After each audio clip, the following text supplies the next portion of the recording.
Welcome to the Sales Leader Roundtable, a show where we explore, share, and learn about trends in leadership and sales acumen.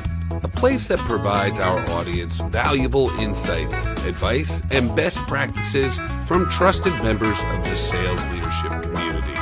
Now, let's welcome KENDLEY Davenport and Jim DIEBOLD to this episode of the Sales Leader Roundtable. Hey, Jim, here we go for the month of June. I'm excited about our topic today. Always excited, KENDLEY. Love the leaders that we bring on this show. Absolutely. And welcome to our audience. Welcome to the Sales Leader Roundtable TV and radio broadcast. We are so excited about our speaker today, and our topic is the master key to extraordinary results. And I think any leader, whether you're a leader of a division, a leader of a company, or a sales leader out there trying to pound the pavement and make things happen, this is going to be an excellent topic for you. I'm so excited about it. Also, always like to shout out USA Global TV and radio for this time slot. We appreciate all they do to support our show. And for all you out there, USA Global TV has many excellent topics across a broad range of topics that might have interest you. So anyone out there that wants to check out that website and those YouTube channels is a fantastic source of great information. But before we bring our guest on, I just want to remind everybody what the Sales Leader Roundtable is all about. You know, in our shows, we try to explore topics in leadership and sales acumen from some of the leading thought leaders in this space. You know, our goal is to bring you actionable and practical information that allows you to immediately grow your teams and your leadership skill set. And as already introduced, I'm KENDLEY Davenport, one of your co-hosts, along with Jim DIEBOLD. Hello, Jim. Hey, KENDLEY. How are you today?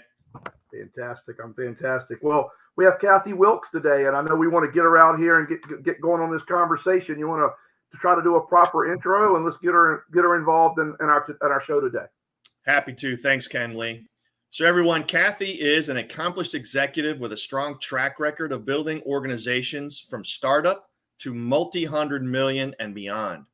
She has a keen ability to bring together a group of individuals around a common vision and mission. As a former vice president in the financial services industry, she led 3 high-performing sales teams through an organizational transformation. In this role, Cathy took her team from $4.8 billion in annual revenue to over $12 billion in less than 1 year, using the same principles she teaches today. Cathy is a certified global master coach and also a Napoleon Hill Institute ambassador. She is owner and CEO of Cathy Wilkes & Company, a global performance coaching company. She's on a mission to teach every person she meets about the infinite storehouse of power and potential that resides within every one of us. Her firm specializes in a proven, reliable, repeatable system that facilitates lasting change, delivering value-driven outcomes for her clients. She's relentless in her pursuit of excellence in all domains of life and inspires those around her to think, act, and operate at their highest and best. Cathy believes in harnessing the untapped potential of the mind-body connection to propel individuals and organizations to next-level success. So, KENDLEY, let's welcome Cathy. Hey, Cathy, welcome to the show. Hi, gentlemen. How are you? Awesome. Fantastic. I'm telling you something. When I heard 4 billion to 12 billion in about a year or so, I went, wow. And then when I finally met you and your energy that you brought to me and things that you taught me in our short interactions we've been having together, I just couldn't wait to have you on the show. Thank you, KENDLEY. I really appreciate that. I'm looking forward to today. Just a couple nuggets you shared previously for me as well. It's like I was already taking notes. We didn't even start the program yet. Yeah, exactly. Good stuff. Yep, she has a couple of good one-liners about confidence and all, didn't she, Jim? Yeah. So, Cathy, I'm gonna kick us off here. So everyone, including myself, is certainly going to be very interested in this. What inspired you to move from financial services into the personal development space? Thank you, Jim. I love this question. I had a beautiful career in financial services. I worked for wonderful companies. I worked with amazing leaders, built high-performing teams. And one of the things that I never thought would happen to me happened, and that is my company went through a downsizing. And so so my role was eliminated, and I decided to really take that as a blessing and say, you know what, this door is closing. So what's next? And so as the doors began to open, they all led into the coaching and personal development industry until I got to a place where I was actually invited to work with and be mentored by the legendary Bob Proctor. Oh, wow. Yeah. So, I mean, if you know the name Bob Proctor, you know that he is one of the, or was, passed away last year, but was one of the foremost authorities on human potential and success. And what a joy it was to work side by side with him and his inner office, his inner team. That's amazing.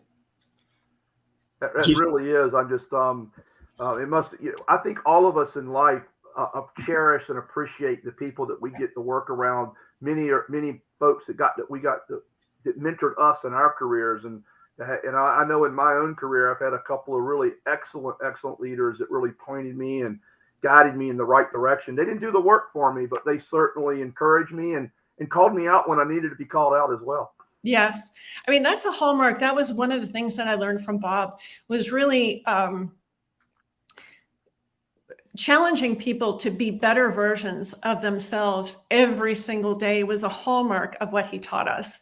And so that constant betterment, that sense of constant betterment, 1% better every day. I mean, he set such a high standard for us that it was very common that we would realize quantum leaps in our development, quantum leaps in our results. So anytime you're around somebody who pushes you to be more of who you really are, the power and potential is already in us. That's a given. We are all born with this innate ability to succeed. What happens is it could be the conditioning, it could be our environment, it could be the patterns that we learn from our environment, maybe teachers or families, where we decide that we have these limitations. Once you throw off those limitations, really the sky is the limit. You can create whatever you want. Once you learn to work from your creative faculties instead of your five senses, I mean, all bets are off. You can achieve anything that you want. That's really interesting and cool. The way how you describe that whole journey about yourself becoming who you really want to be and reaching your fullest potential, because really some of the best known and best CEOs that ever walked the planet here in the United States, or really anywhere around the world, the best actors that we can experience, the best athletes that we know, all surrounded themselves with people who helped them reach their full potential. They didn't do this singularly on their own. Everybody sort of think that they did, but they didn't. They all had help. And so if it's one message I hope people take, I know Jim agrees with me on this, is that people need to surround themselves with people who can help them and want to help them, whether it's paid, whether it's free, but they need to, because that's how they're going to reach their full potential. Yeah, absolutely. One of the first questions I ask my clients before I begin working with them is, are you willing to let me help you? Because if somebody comes to me and they feel like they already know everything, there's really no work for me to do. But if somebody comes to me and says, you know what, I know I can do better, I just don't know how, that's the ideal client for me, because I can show them how. A lot of times we think about something, I mean, most dreams, more than 90% of dreams, they die stillborn because we think, okay, I don't know how to do that. We don't have to know the how. What we have to understand is the universal law, and how the how is revealed to us as we take action. Massive action is the key to success, but it's also taking massive action with the right mindset, with the right attitude. We talk about what is the key, what is the master key to extraordinary results? Overall, it's attitude. It's our thoughts, it's our feelings, it's our actions. How are we taking those actions? And are we expecting the results that we want? Or are we going into something saying, how can this happen? It's never been done before. I don't know what to do. I mean, if we go in leading with the limitations, we're not going to get there. But if we go in leading with the fact that, yes, I have everything that I need for the step that I'm on today, I have enough light for the step that I'm on today, boy, I'll tell you what, you can achieve anything that you want, any goal, any desire. Wow. That's awesome. We're not even going to make it through the rest of any other questions, Kenley, because I'm taking so many notes already as it is. I completely understand, and I heard a key word of mindset, but I know, Jim, you had a question about that. But before we do, I think I want to back up a bit because I want Cathy, in her own words, maybe to define success and how her definition of success has maybe evolved over the years. Because I think success always is evolving. It is, and our ability to succeed evolves. So, to me, success is the progressive realization of a worthy ideal. I used to define success by winning, being at the top of the leaderboard. But what I realized is that winning really is a more comprehensive concept. So if I'm winning, people around me are going to be winning. If I'm winning as a sales leader, my people are going to be winning. If they're winning, I'm going to be winning as well. So there is no private good. So success is the progressive realization of a worthy ideal. What is a worthy ideal? A worthy ideal is something that you would absolutely love. It's what I refer to as a C-type goal. So for me, I used to work from SMART goals, and there's nothing wrong with the SMART goal strategy, but I like to work with A, B, and C-type goals. An A-type goal is something I know I can do. Maybe I've done it before. Maybe you want to lose 10 pounds and you've done it before, you can do it again. A B-type goal is something that you think you can do if you had maybe the right resources, the right help. But a C-type goal is something that's never been done, that you've never done before. But you know that if you achieve that, it's something that you would absolutely love. Interesting. More awesome nuggets, because I'm a SMART goal kind of guy, Cathy, but I can't deny that I'm gonna adopt a little ABC, which as a sales guy, ABC means something different, but ABC goals are very cool. Yeah, I agree. I mean, the ABC. I mean, I used to, separate out my prospects or my clients into ABC level. But when you think about, so an A-type goal, if I achieved a certain level of production last year, or even last month, if I set that same goal, there's no growth in that. The whole point of a C-type goal, the whole concept behind a C-type goal is that to achieve that goal, you have to become more of who you are. You have to bring out gifts and talents and abilities that you're not currently operating from. Wow, that is deep, Jim. I swear it's really got me thinking. And it's a fresh way to think about it, Cathy. I love how you're doing it, because in some ways you're talking about an individual and their ability to achieve, extraordinary results, but it's also a team dynamic. I think this same information that you apply towards the individual, maybe you can comment on this, also somewhat applies to a team, because what I've seen oftentimes is when you really get a team will align properly with all the right thinking about who does what, when, and where, and how they all interact together, they can actually do way more than they believe in the beginning they can do. And that's what usually happens, right? And so how does teams play into this when it comes to individuals? How might you address that? Yeah, so there's definitely, Bob used to teach on this, and I teach on it as well, is something called the paradigm. Paradigms are simply mental habits that are stored in the subconscious mind. So most of the work I do is around the conscious, subconscious mind, and leveraging the power of how results are created. When you talk about paradigms, there are individual paradigms. So I might have a belief about something, but there are also team paradigms. Teams have a way of working together. And when they aren't challenged, they're going to work in the way that they've always worked. And they're going to expect a different result, which, as we know, is a definition of insanity, right? Yes. So, I mean, one of the ways that we can apply what I'm talking about to teams is that there is a culture. I mean, in the corporate world, we call it corporate culture, but it's simply a way of operating, a way of being. And that can shift in an instant with a decision. Well, I certainly love C goals, as you've been discussing, because it makes you put you in an uncomfort zone. And we all know that when you're uncomfortable, you're probably growing the fastest than any other spot. That's right. Love it. Yeah. Sorry, go ahead, Kathy, if you had something Oh, to I say. was going to say, with the key with C-type goals is releasing the how, like not being so attached to how it's going to happen. The way I say it is that in an infinite world with infinite possibilities, there is more than one way to achieve something. Just because it's been done a certain way before, or maybe it's never even been done, there are many ways to achieve a goal. The key is to stay open to the possibility that you might get a flash of insight. You might get a hunch to call someone or to take a certain action, and then to follow that hunch, to follow up on that action, because it's the action that's going to create the result. So I love all of this, Kathy. This is really great stuff. And you mentioned two very key words previously. One was mindset and the other was limiting beliefs.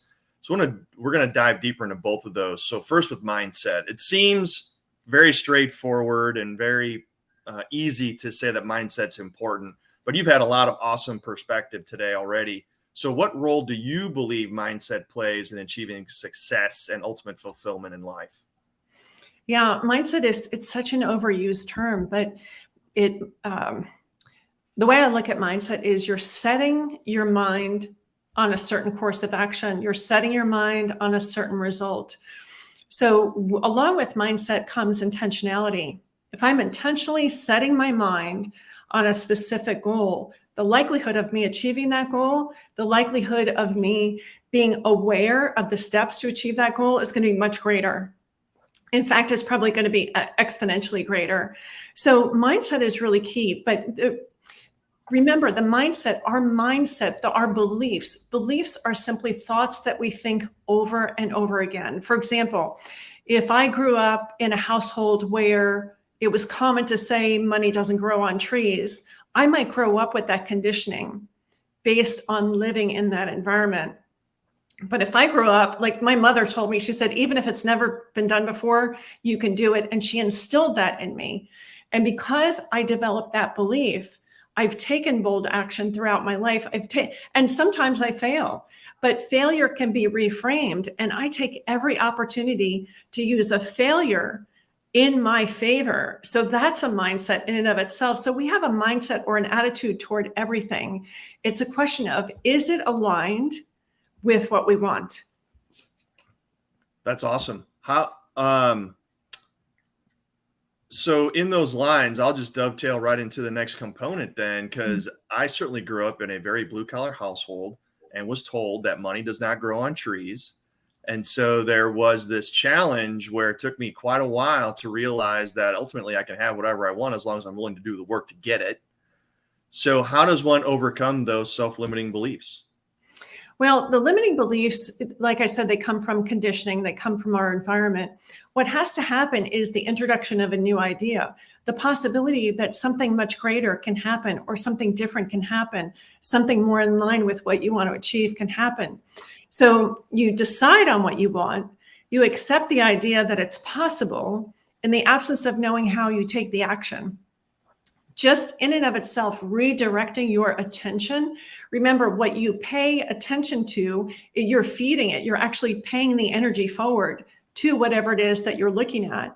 So you can pay attention to the limiting beliefs and get in harmony energetically. You can stay in harmony with the limiting beliefs.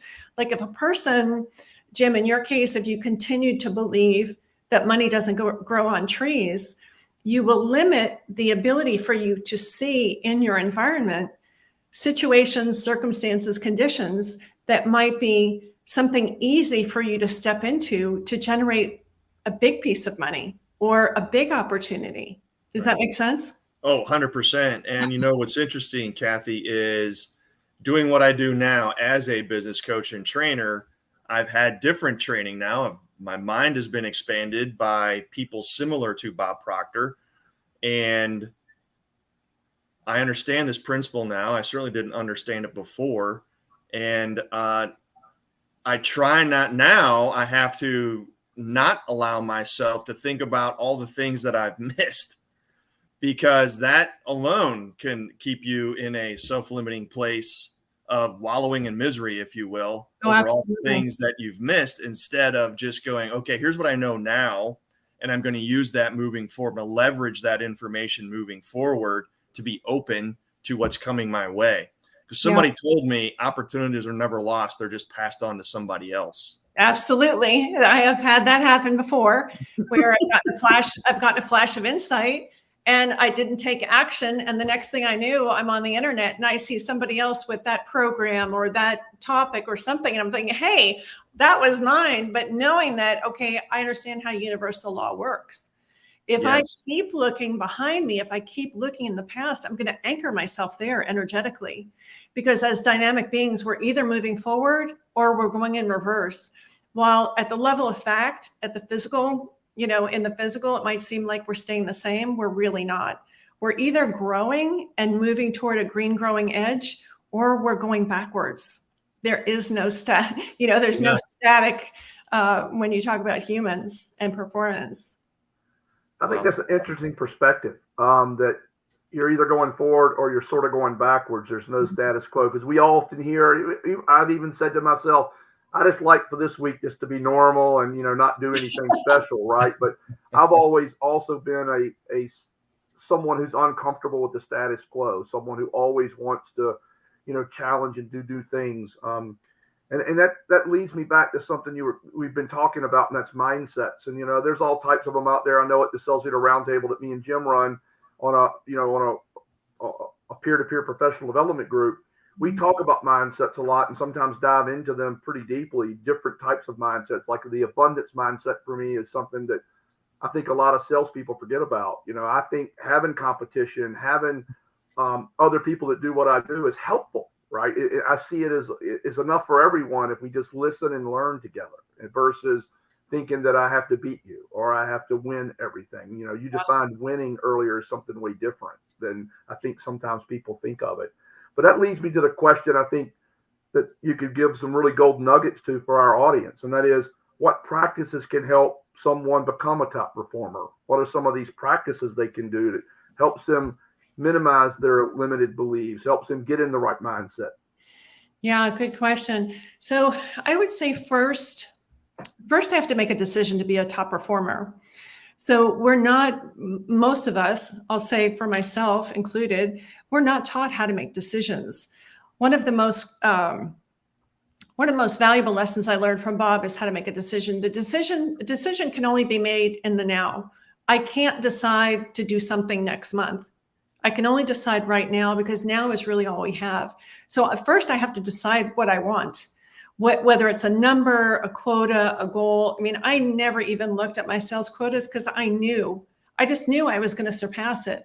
Now, how much I was going to surpass it was determined by how willing I was to grow through the adversity. So practices for top performers, I would say first, decide what you want, write it down. Part of my daily practice, my daily rituals, is writing out my goals. I write it 7 times. So, and I think for a C-type goal, you can only have one C-type goal. You can have other goals that are, I guess, if you're going to summit Mount Everest, maybe they're base camp goals, but one C-type goal. So I write that out 7 times every day for 70 days.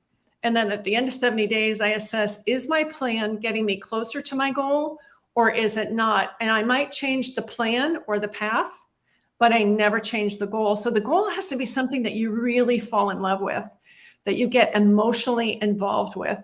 And like for me, mine is an income number, but it's not the money that I'm in love with. It's what the lifestyle that's going to afford my family. It's the people in my community that I'm going to be able to impact. It's the programs that I'm going to be able to roll out for people that can't really engage in a coaching practice or a coaching contract. So writing down, knowing what your goal is, writing it down on a daily basis, and then studying yourself. If I could say one thing, if I had to go back and do just one thing over the course of my time working with Bob, I would say self-image is the one key differentiator between people who are at the top and people who are in the bottom half on any given sales ranking. So self-image is the way that we see ourselves. Self-esteem is how I feel about myself. So my image, if I create the image of a top performer, what does that person look like? How do I become her more and more on a daily basis? What does she do? What habits does she have? How does she dress? How many calls does she make? How effective are those calls? Because when we're out calling on customers, whether it's prospects or working with a current client, the mindset comes into it 110%, because the mindset of what we're in, are we there to sell them something, or are we there to service them and leave them with the impression of increase? Wow, that's amazing, Cathy. That practice, now I don't do it 7 times a day, but I was taught at least to write my goals daily. Mm-hmm. And it's truly transformational what happens with your goals when you are focused on them and you root them into your subconscious.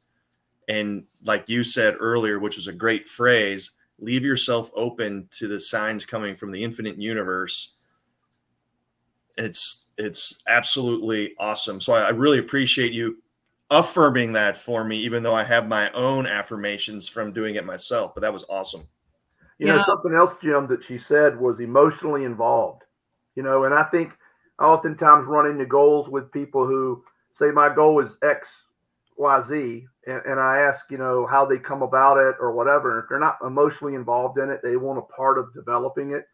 Then it just becomes some target they think someone's put on them, and so it's now they're sort of a negative emotion versus what I think I've been hearing you talk about, Cathy, is how positive this emotion is for you, that you really want to go there and do it. And I see the same thing in teams. You know, if a team all believes in a target, whatever that goal is, and everyone's emotionally attached to it, everyone felt they were a part of it, the chance of getting there is exponentially better than, you know, one person on the team said, this is what we're going to do, team, and everybody else just says, aye, aye, sir, right? It just doesn't always pan out very well. Yeah, so true. I mean, the way the mind works is the conscious mind is our thinking mind. It's our educated mind. It's also our reasoning mind, and that's where logic comes from. The subconscious mind is the emotional mind. It's the seat of the soul. So you get an idea or pick a number for a goal that's in the conscious mind. Unless you're emotionally involved in harmony with that goal, that's what's going to inspire you to action, because it's the thought that drives the feeling that drives the action, and then the action that creates the result. And if the result is not what we want, so say we take an action and what we wanted to happen didn't happen, if we get emotionally involved in the result that we don't want, we will only create more of the same. What we have to do is start moving to a higher plane, what I say, from the competitive plane to the creative plane, and use our 6 creative faculties, our 6 higher faculties, to shift that result and to create what we want. Well, that's wonderful perspective on all that. So you have this practice and just admitted to writing goals 7 times a day for 70 days, and then reassess your plan or your path. Mm-hmm. So other than the habit of writing the goals, what other specific habits or rituals do you personally practice to help maintain this positive mindset to achieve your goals? Yeah, absolutely. This is a good one, because this rolls right into self-discipline. Self-discipline is born out of the self-image. So if I have a strong image of who I am, chances are I'm going to have much more self-discipline, because I'm going to take action. You know, I'll take a step back just for a quick minute. There's what I call the common denominator of success, where successful people are focused on pleasing results. Failures are focused on pleasing activities. So my daily ritual, I have to admit, I don't get up every morning excited to, go into these 3 steps, but I know if I commit to them, that I am going to achieve my goal. I know that without a doubt. So the first one is writing out my goal 7 times. The second one is I study, and I study with the intention to apply. So I study my craft. I study, maybe I'm working with someone in the IT industry. So I want to know a little bit about what it takes to succeed in that industry, so I can speak in their language. So I study first my own craft, and then when I need to, in order to serve my clients in a great way. And then the third step every day is I write out 6 action steps. And so not every day do I get 6 inspired steps. Sometimes it's 4, sometimes it's 7, but I write down 6 action steps that I am committed to doing doing that day, that will help me get closer to my goal. And if I take those 6 steps, or if it's 4 or 7, if I take that action every day, by the end of the day, I'm going to come away feeling like I have more self-discipline, feeling like I do have a bit better image of myself, feeling like I'm a winner. So I define winning on a daily basis in getting in harmony with that daily goal of achieving whatever it is that I write down. I know that I'm going to, before I close my laptop, I know that those steps will be completed. Okay, so that made me think of something, Cathy. So we write down our goals, and what I mean by what I'm about to get to is, I don't think the answer is always not being emotionally connected, but maybe you'll tell me otherwise. So what I'm thinking of is this. We write down the goals, we're doing the actions, we reevaluate, but we just feel stuck sometimes. Like we're just not getting the current results that we're expecting from the goals that we've written down. So how do we assess that? How do we move past that point? Yeah, that's a great question, because you can have a goal. So the first step in getting unstuck is really to go back to the goal. Is this what I'm in love with achieving? And if it is what I'm in love with achieving, then a lot of times we have what's called a double binding message. So we say we want something, which is coming from the conscious mind, but we're feeling a different way. So with self-image, we can never outperform our self-image. So if I go into a situation where I say, I want to be a top producer, I want to be one of the top 3 in the country, but I'm feeling like there's absolutely no way I have what it takes to do that, that's a double binding message. I'm never going to make it to the top 3. However, if I make a decision to be the top 3, and then I'm willing to take a look at my own behavior, am I getting up every day? Am I disciplined? Am I making the calls that I need to make? Am I developing myself? Am I reading? What am I reading? I mean, there are a lot of people that go home after work and they watch 2 hours of TV, not knocking TV, but there's a time and a place for everything. And if we're spending the majority of our time saying we want something, but we're not taking the action, that actually eats away at the self-esteem. It's kind of like I said before, where you're either growing and going forward or you're going back. So saying that we want something, but not taking the action or doing the self-work, the inner work to be in harmony with that goal will keep us stuck for sure. Wow. Does watching educational stuff on TV count, or is that Jim, are you trying to justify a behavior? maybe? Jim and Cathy, I heard you make a reference to Napoleon Hill there a few minutes ago, and it just made me smile and laugh about the common denominator of success. Yeah. And how a lot of people just don't want to do the things that successful people do. And I think you've been highlighting this whole show is some of the small things and intentional things you do to create mindsets, to create an ability for you to step above what you normally do every day and keep growing and moving forward. And with that, we're starting to run close on time for our show today. I want to maybe ask you this one question to see if we have time to get a comprehensive answer in, and that is, what are some of the common misconceptions about success and personal development, and what guidance would you give sales leaders or just leaders in general? Yeah, I thank you. The first guidance, the first piece of advice, if you will, that I would give is for sales leaders to always be growing themselves.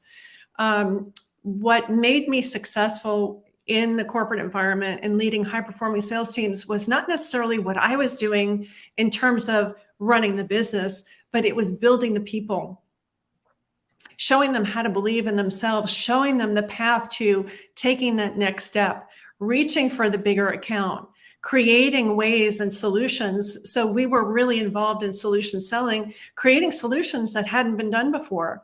And masterminding. Napoleon Hill is really, he was the father of the mastermind. And the true mastermind, and a true mastermind, we invite people to the table who have the knowledge, skills, and abilities to help us render a new solution. So as a sales leader, I would say, number one, engage in personal development. It will help you in your career. It will help your sales team. It will help your family life, your community, anywhere that you go or are involved in. It will help you absolutely there. And then invest in your team. Sometimes the corporate training is more geared toward the conscious mind, toward the learning mind.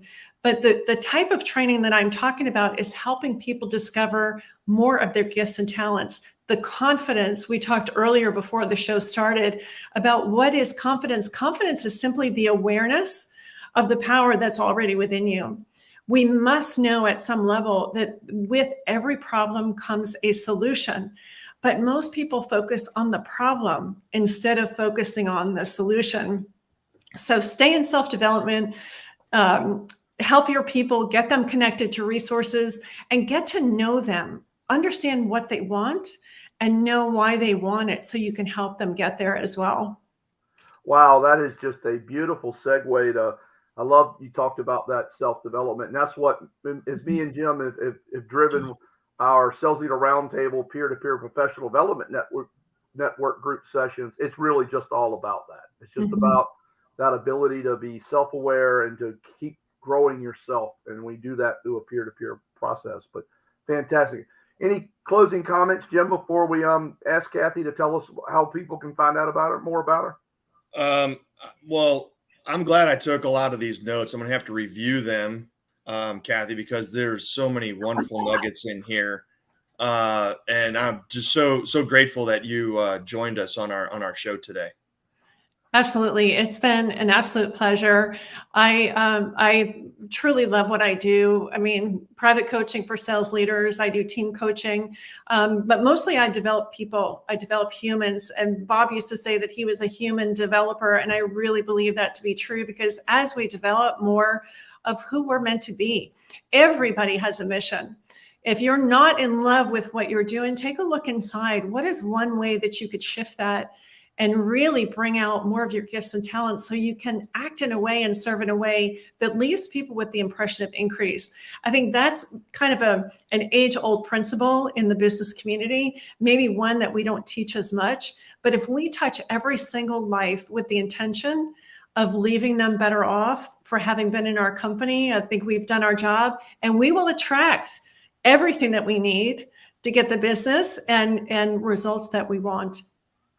That's awesome. Wow, Jim, I could not think of a better close to Cathy's session here today.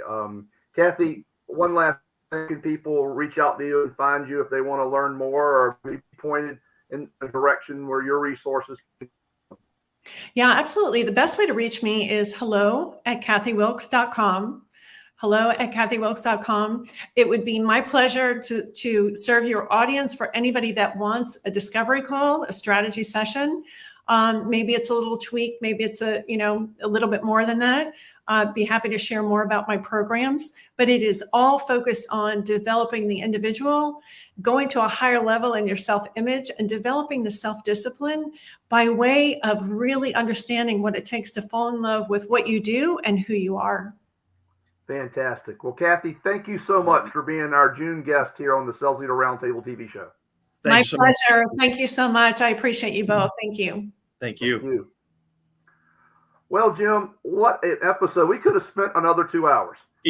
Easily. Cathy was amazing. The content was amazing. And a lot of it really resonated with me and what I've learned to do for myself over the last few years, then also being able to help others as well. So that was just priceless.